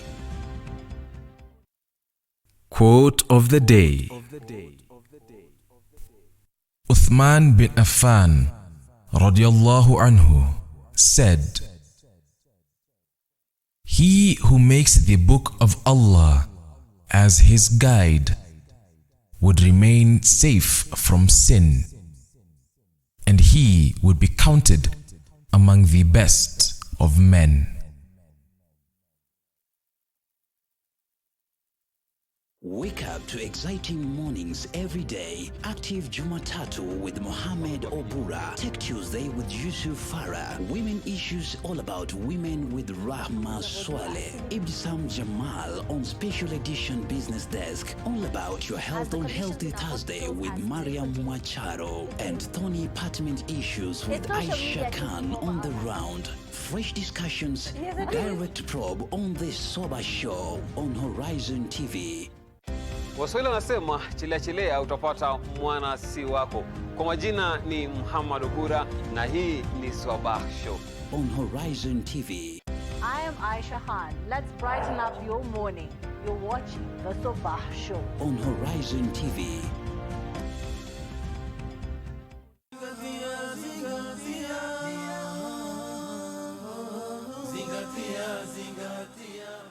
Kalamu imeinuliwa kwa watu sampuli tatu, yani hawaandikiwi madhambi. Wa kwanza, mtoto mdogo mpaka atakapo balighi. Mtu amelala, akaota, akazungumza, akapiga makelele, akabobokwa, haandikiwi madhambi. Na mtu ambaye ni mwandazimu mpaka akili yake itakaporudi. Yoyote miongoni mwenu ambaye atakuwa ni mgonjwa au ala safarin, au atakuwa katika safari, fa'iddatu min ayamin ukhar, anaruhusiwa kula kisha atalipa baadaye. Muhimu zile ambazo wadaiwa uziweke hisabu, na kila ukilipa uondoshe mpaka atakapomaliza.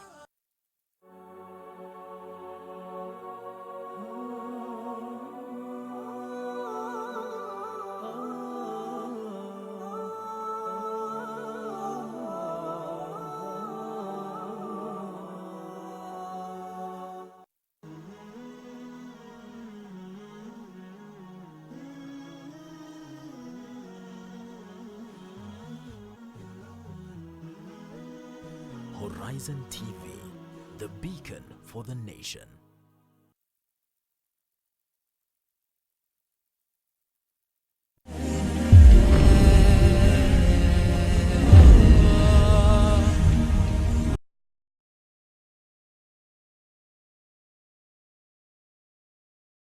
Thank you so much and welcome back, our beloved viewers. Remember, we are talking about one of the major hindrances of marriage, the availability of intercourse. And I mean, Fairuza just brought in another beautiful aspect of FWB, Friends with Benefit, where people with zero commitment, that's what you meant, right?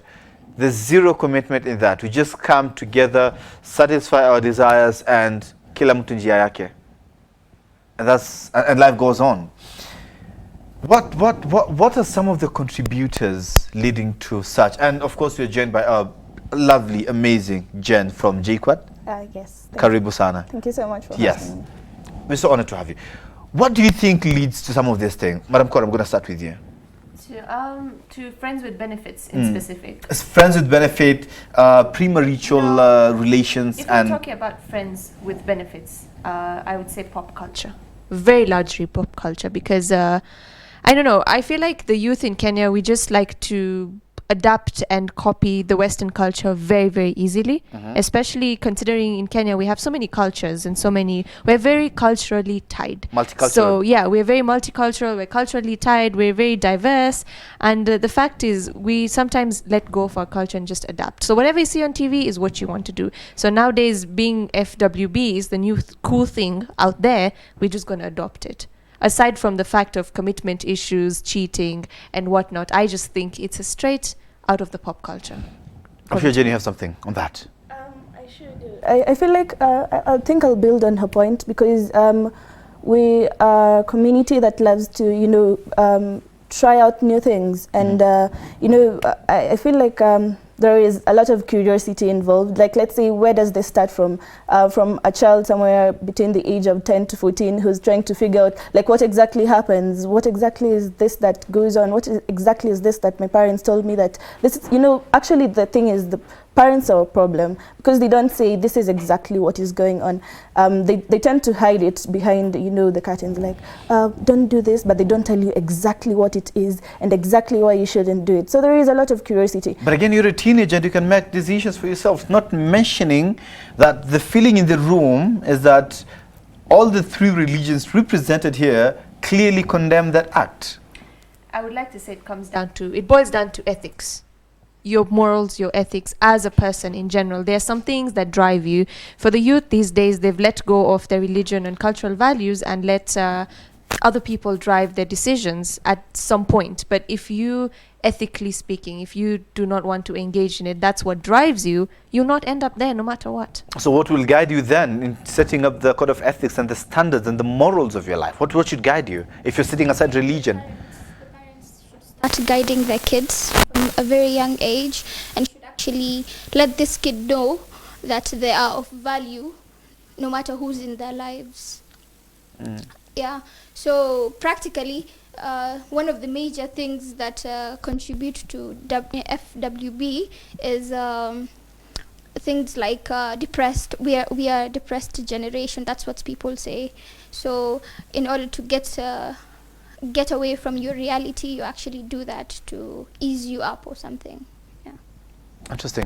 Jen, you're really blaming the parents. I hear this is the second or third comment coming in on the back of the parents. But again, as I said, did you think that we are grown up enough to make decisions? Our parents have already guided us, taken us to whether it's madrasa, mosque, church, or Sunday school, all of it at the temple, where these morals should be taught.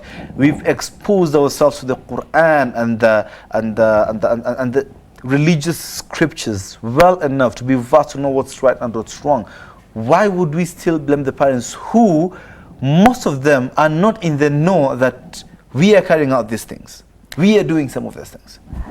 I feel like parents, you know, I think you're speaking on a perspective of your own parents. I mean, you really don't know what is happening. I am a feminist, so I tend to speak to most girls and, you know, youths, and I listen to their conversations, and, you know, there is a situation where I don't see my dad till Sunday, and I wake up at 1. I don't see my mom for around 6 months, and not everyone is, you know, able to sit with their parent down and talk.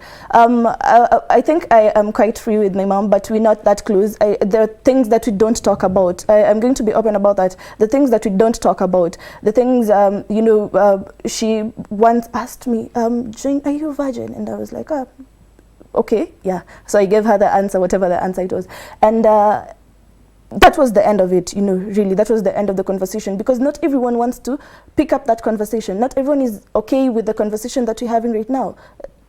Precisely. True. Yeah, so not every parent is free to the point. And, you know, there is a point, a friend of mine was talking to me about the parent who got, you know, expectant with her. Well, she was 16, I guess. So, you know, the parent was like, you know, baby girl, don't do this. And she was like, you had me while you were 16, so why were we talking about this? And, you know, it's difficult for the parent to talk about it, because at the end of the day, the kid will end up blaming on them. I mean, you also did that. Mom, you won't tell me you didn't do this. Dad, you won't tell me you didn't do this. Then if you did it, then why are you telling me about it? And the parents now see it's going to be hard to carry out this conversation, so they, you know, they let it go. The people who adapt the saying, asiyefunza na mama funza na ulimwengu, so they're like, okay, I can't teach you, so let the world just teach you. You know, really. Yeah. So it has reached to that point. So what I'm understanding is, 1, there's the pop culture that's leading us. Secondly, lack of morals and values. 3 is the lack of safe spaces to talk about some of these topics, particularly with those that we believe they have the best interest of us in their hearts. Some of these topics. What else do you think might be a contributing factor to this? So, you know, apart from parents, pop culture, everything, I also think the friends you keep around, the people you keep around really, really influence your decision-making process. As a youth, I'd like to say, as she said, your parents let you go after the age of 18, let's say, you know, you go to campus, they said, hey, you know what, move out. Okay, look, I live alone as well, right? I live alone. And for my community, that is something that is... it's absurd. It's a taboo. They're like, it's like, what is happening? They said, we're only 2 sisters. They tell my father, are you okay up here? Like, why are you sending your girls to go live alone? Do you know what they're doing behind your back? But then at the end of the day, besides that, it's the friends that you choose to keep. I have noticed something in university when you have the wrong friends, you tend to follow their habits and you don't even know you're doing it until it's too late. So I also think it's the friends that you keep. If you find friends that read every Sunday, that's what you're going to do. You'll end up doing it because you want to fit in. And then again, there's this whole notion of fitting in that comes in. Some people fake their personalities, fake who they are so that they can fit into a certain criteria. In your circle. Exactly. So it's all in all, it's a very collective thing. And I really want to emphasize what she's talking about, parents. I think they play a very, very important role because especially in, I'm going to talk in the Sikh culture, parents are not very open to talk about taboo topics. You know, even saying the word boyfriend in a house, it's a problem at some point. They're not going to address it. And it's not a foundation you create when your child is 13. No, I think it's a foundation you create when your child is 5 years old, where they can come and tell you anything you want to tell.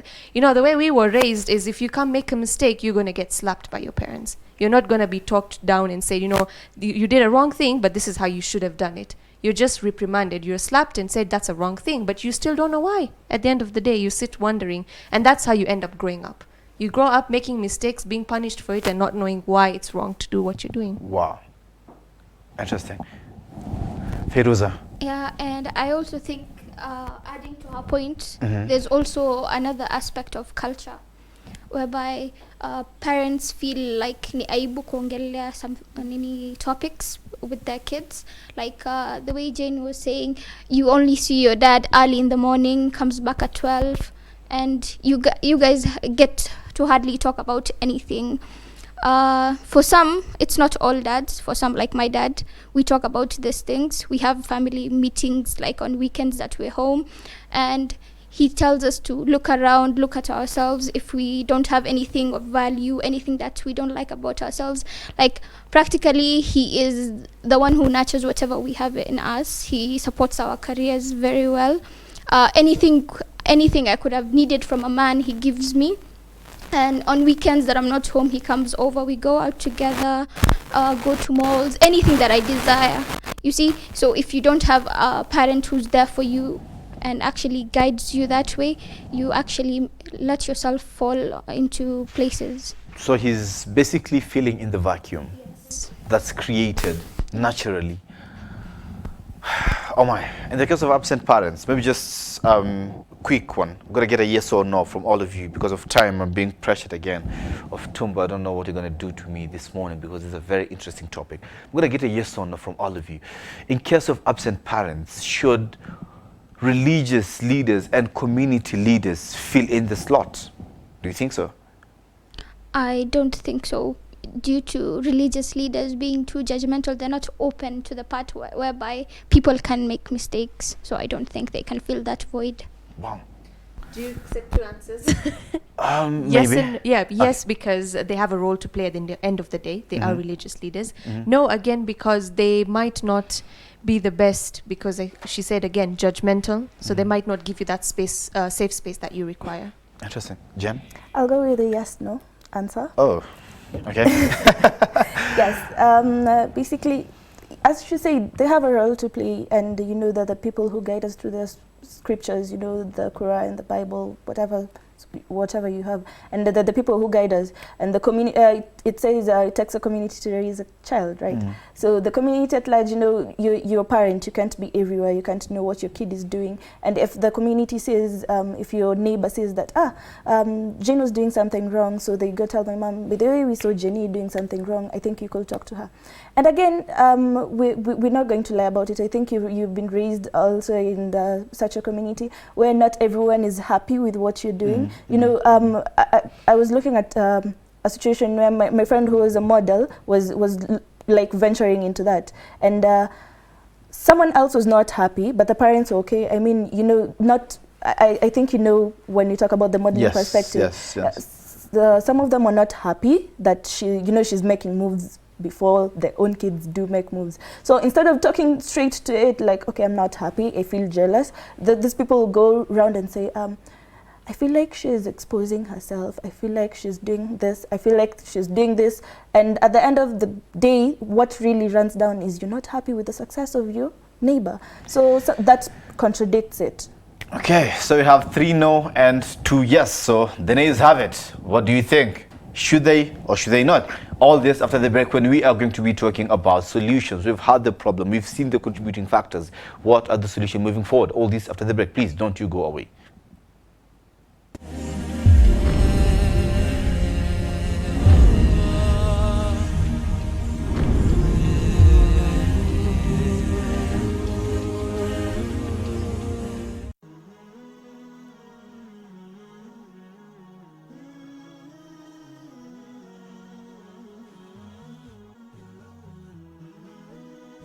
Horizon TV, the beacon for the nation.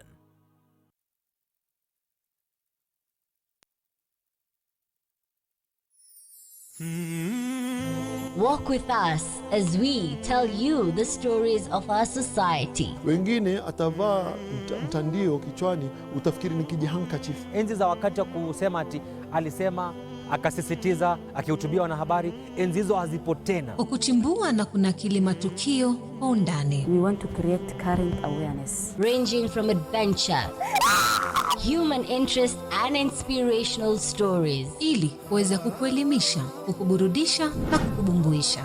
Words have been said, but now it is time to lay the foundation that will impact the world. Terrorism is terrorism, no matter who is behind the trigger.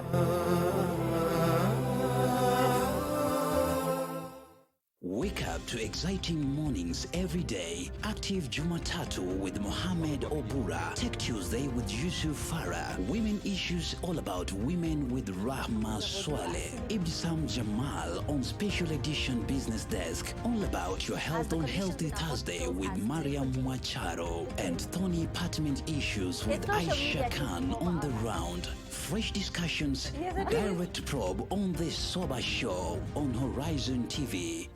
This is the street quiz. We are back. What's your name, bro? Mustafa Awad. So I'm looking for county number 023. Nairobi. Turkana. Nanti. I don't know. Ihsan inamaanisha ni mazuri. Right now I don't remember. Pana Nairobi ni 047. Ukitaka kujua ni gani? Tazama street quiz ndani ya Horizon TV. Bro, here is your t-shirt inshallah. Horizon branded t-shirt from Horizon TV.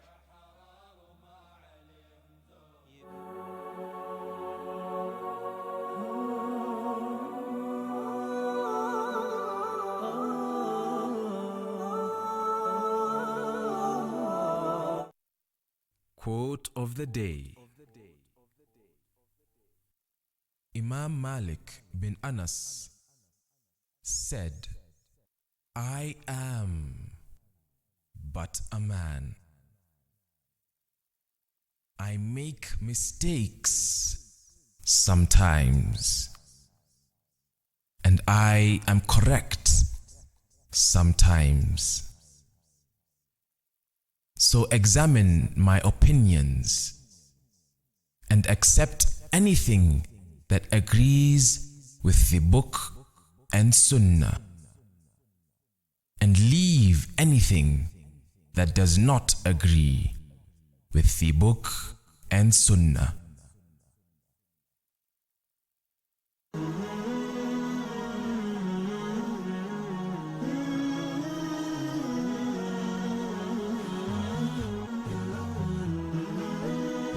Horizon TV, the beacon for the nation.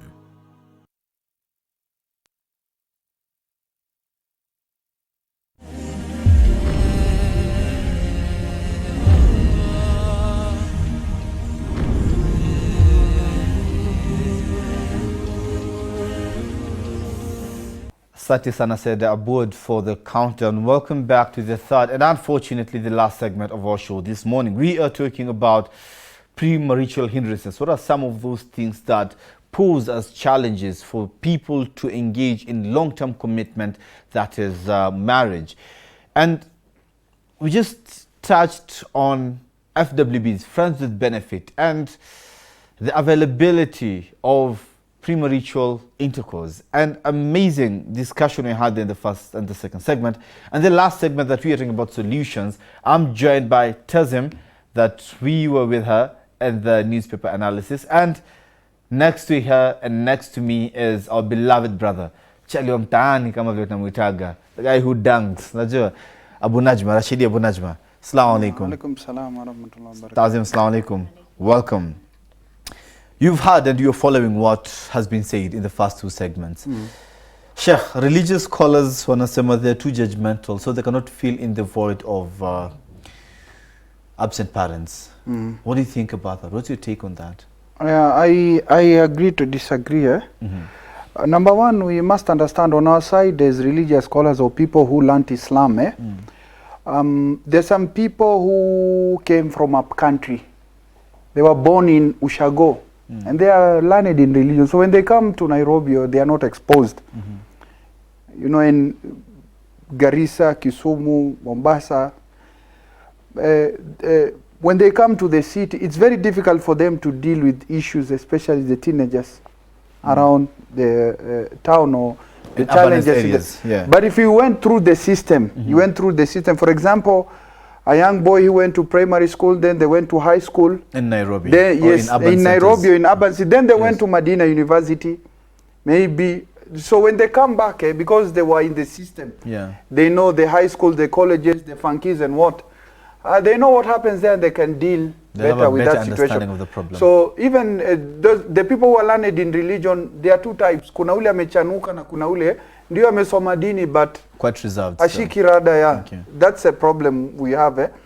But again, at the end of the day, let's remember that the Prophet Sallallahu Alaihi Wasallam was a religious leader, was a prophet, and he solved all these problems. You know, and even there is a hadith one day, the Prophet Sallallahu Alaihi Wasallam, he found teenagers. They're talking about girls. And it's the Prophet's time, and they were teenagers. So when the Prophet found them talking about girls, the favorite topics of boys, the Prophet did not condemn them. Or he just, like some people overreact like they've never had, and they, you know. The Prophet alayhi salatu wasalam was calm. He came to them, he told them, Ya mashar al-shabab, man istata minkum al-ba'ata falyatazawwaj. That, oh, company of young people. If you're able to marry, then marry. So that's the genesis of that particular idea. Exactly. You see, and these things were there. You know, the Prophet Sallallahu Alaihi Wasallam, you know, that's humanity. Hubu shawati minan nisa. Allah said in the Quran that naturally men will love women. Hubu shawat, it's like, it's poured. It's instilled in us. It is instilled in us. It's there. Now, how we handle it is differently. It's what varies now. The guidelines now, that is where what we, yes, but it's there. Oh, nice. Tazim, being an international student, again, having interacted with international students, something of values and ethos came out in our discussion. And it was clearly said that pop culture and quote-unquote westernization is what's really inspiring the youth, particularly the African, Kenyan, Nairobian youth, to go more into the FWB direction. I mean, having interacted with the international students, what's your take on that? How do they react to it? Is it something, a similar problem? Is it it's very common. worse? Is it? So, yeah, as an international student, this pop culture is very common in Cyprus, especially knowing that you're there without your parents, without your family. You have your own freedom. You have friends. The friends you let you in life will always guide you. It beats someone with good ethics, someone with bad ethics. There's a lot happening abroad. And you as a student, you have to go there with your own character and your own standards, your own moral. So the buck stops with you. Yeah. Because in our conversation, Sheikh, again, just to bring you in again, in our conversation, another thing that really came out is the parents, the fact that parents cannot have these conversations with their teenage, with their teenage daughters and sons. It's really becoming a problem, and it's pushing the young men and women into such acts. Yeah, wallahi, you see, me, I always blame, cultural Islam is the problem here. Cultural Islam. It's the problem here. Because Prophet Sallallahu Alaihi Wasallam, when Aisha got her first periods, the Prophet told her, this is normal for girls. You know, the Prophet Sallallahu Alaihi Wasallam knew about the menstrual cycle, and this is normal. The Prophet Alayhi Salatu Wasallam, most of our children were girls. You know, and if these things, my two daughters are in the university right now. You know, they finish high school now, they are studying at college level. And we discussed these issues. And even I remember when my daughter was in class 8, my firstborn, I told her, now you're in class 8, you've grown up, you have 3 consequences. Number 1, either you'll drop out of school because of early pregnancy. That's option number 1. Option number 2, maybe you'll finish high school. And at least if you decide to get married, then it will be okay. Because in case things go haywire, then you can continue with your campus. And the third, you know, if you want to delay and finish your education, and you're in Africa, this is reality, this is Nairobi. You know, sometimes marriage don't work, you know, and you might be kicked out, you find yourself as a single mother. This is the reality. So at least when you have your papers, you can, you know, you have your... You can find your feet and you make it work can find your feet again. and raise up your kids, especially right now. So I think it's an issue that we always have to, we deal with it like that. And those are the consequences if we don't. Lovely, Sheikh, thanks so much. Maybe because of time, Tazim, just what advice would you give to the youth outside there and the parents outside there regarding this issue? You should advise your children. For the parents, they should advise the children when it comes to matters of early sex and dating, because most of us normally are misguided due to lack of advice and direction from our parents. Nice. And what about the youth, the teenager outside there? What advice would you give them? They should maintain their moral and their ethics, because even after practicing whatever all this that everyone is doing, you'll regret later in future. There's so many people who talk to me now today and tell me, Tazim, don't do this, don't do that. Me personally, I went through that phase, and I don't like what I did. I'm trying to change my life now, and I think you should change it from now, since you're at that stage. Phase. Okay. Nice. That's lovely. Sheikh Abu Najma, maybe give us your parting shot, inshallah, for all morning show. Me, I would just like to give one of the solutions that I want to tell the parents is they should not make marriage difficult. Some of us, we say that maybe the girl is ready to be married, the boy is ready to marry. You tell them, okay, you know, you must finish college, you must get your second degree, you know, you must have a PhD, you must do this and that. I think as parents, we can always help out. You know, for example, if my young boy comes and tells me, there is a girl I want to marry after KCSE exams, I'm telling you, I'll support him. And I'll support her, and I'll support them, and I'll give them the support that they deserve. So let them get married, let them start life. If they choose the halal way, let's support them. And let's stop, you know, this fear in traditional culture. And, you know, we are not in the 60s. You know, you tell your kid that, paka umalize masomo, paka unini, what will happen? Wataendelea kuchat, watakutana tao, wata-organize. Now they've been told that condom is the option. You know, you can use it. So there is no problem. The most important thing, intercourse. Exactly. So the problem is parents are not able to tackle these issues that the kids are facing, and they don't know how. And even worse, they cannot even afford to call the counselors who can talk with their kids. Oh my God, quite unfortunate. Thank you so much, our beloved panelists, and thank you so much for tuning in from morning. Just to go through some of your comments on YouTube, of course, we have some of your comments. We have Duncan Kenyanya, we have Said Abud, we have Muhammad Sam Obura, we have Mpenda Khairi, say we're watching as usual. Thank you so much. We have parents are not playing their roles. That is Rees 818. We have a lot of parents tend to shun away from educating our children's sex education, which is very important. With this time and age, we have nothing to hide or fear because the world out there is a bizarre, of course, among many other comments on social media and Twitter, Facebook, and YouTube. Let's have this conversation ongoing. Remember, Horizon TV and all our social media platforms. Let's talk about these things. Because of time, we cannot continue talking about it on the set. Remember, I have been your host, Faisal Qasim. See you next week, same place, same time. For now, Assalamu alaikum wa rahmatullahi wa barakatuh.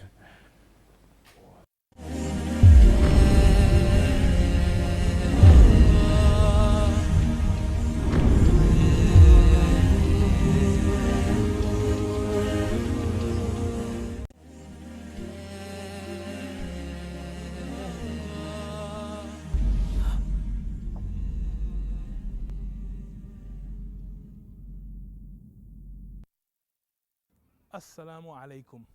Who annoys you most? How do we be around annoying people that we have to be? This is a really important question for me. And I remember being at a development course where I saw